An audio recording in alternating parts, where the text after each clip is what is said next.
తిరుమల ఆంధ్రప్రదేశ్లో ఉన్న ఒక పర్వత శిఖరం మాత్రమే కాదు. ఇది తిరుమల వెంకటేశ్వరస్వామి నిలయం. కోట్ల మంది భక్తుల నమ్మకం భూలోక వైకుంఠం. ఇక్కడ కొలువైయున్న వెంకటేశ్వరస్వామిని దర్శనం చేసుకోవడం ఒక భాగ్యం. కాని ఈ దేవస్థానంలో భక్తితో పాటు ఎన్నో అర్థంకాని అద్భుతాలు, రహస్యాలు చాలా ఉన్నాయి. ఈ వీడియోలో మనం తిరుమలలో ఉన్న 5 అద్భుతమైన రహస్యాల గురించి తెలుసుకుందాం.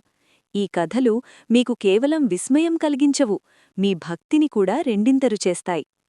రహస్యాలలో మొదటిది శ్రీ వెంకటేశ్వరస్వామి విగ్రహం యొక్క అద్భుతమైన ఉష్ణోగ్రత.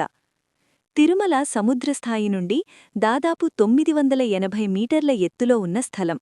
కాని గర్భగృహంలో ఉన్న స్వామి విగ్రహంనికున్న టెంపరేచర్ 110 డిగ్రీల ఫారెన్హీట్గా ఉంటుంది.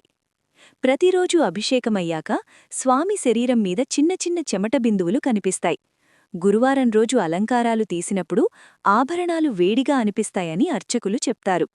భక్తుల నమ్మకం ప్రకారం ఇది రాయి కాదు, జీవం ఉన్న దైవం. ఇక రెండవది కర్పూరం రహస్యం. సాధారణంగా కర్పూరం రాయిమీద పెడితే క్రాక్స్ వస్తాయి. కాని తిరుమలలో ప్రతిరోజూ స్వామికి పచ్చ కర్పూరం వాడతారు. ఎన్ని శతాబ్దాలుగా వాడినా విగ్రహంలో ఒక చిన్న క్రాక్ కూడా లేదని నమ్మండి. ఈ విషయం సైన్స్కి ఒక క్వెశ్చన్ అయితే, భక్తే ఈ క్వెశ్చన్కి ఆన్సర్. ఇప్పుడు థర్డ్ ఫ్యాక్ట్. స్వామివారి విగ్రహం వెనక సముద్ర శబ్దం రావడం.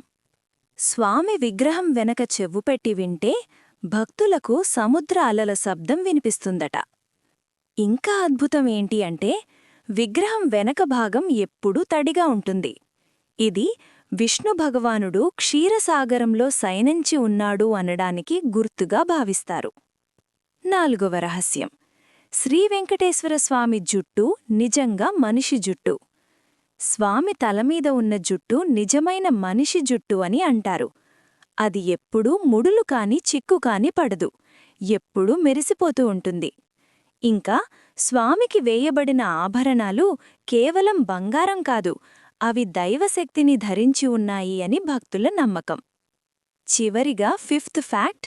తిరుమలలో ఉన్న భక్తులు ఎవ్వరూ పూలు పెట్టుకోరట. తిరుమల పర్వతం మీద మనుషులు ఎవ్వరూ పూలు ధరించరు. అన్ని పూలు కేవలం స్వామి కోసమే అని భావిస్తారట. ఈ పరంపర శ్రీరామానుజాచార్య కాలం నుండి ఫాలో అవుతోంది. తిరుమల అంటే కేవలం గుడి కాదు, ఎన్నో రహస్యాలు, ఎన్నో అనుభవాలు. ఇది ఒక జీవిత పాఠం. ఇలా తిరుమలలో చాలా అద్భుతాలు, రహస్యాలు ఉన్నాయి. ఆ రహస్యాలని తెలుసుకోవడానికి, అలాగే మీకు ఈ వీడియో నచ్చినట్టు అయితే వీడియోని లైక్ చేసి ఛానల్ని సబ్స్క్రైబ్ చేసి సపోర్ట్ చేయండి. మీ జీవితంలో ఎప్పుడైనా తిరుమలకి వెళ్ళినప్పుడు ఈ కథలు గుర్తుపెట్టుకోండి. మీ దర్శనం ఇంకా గొప్పగా అనిపిస్తుంది.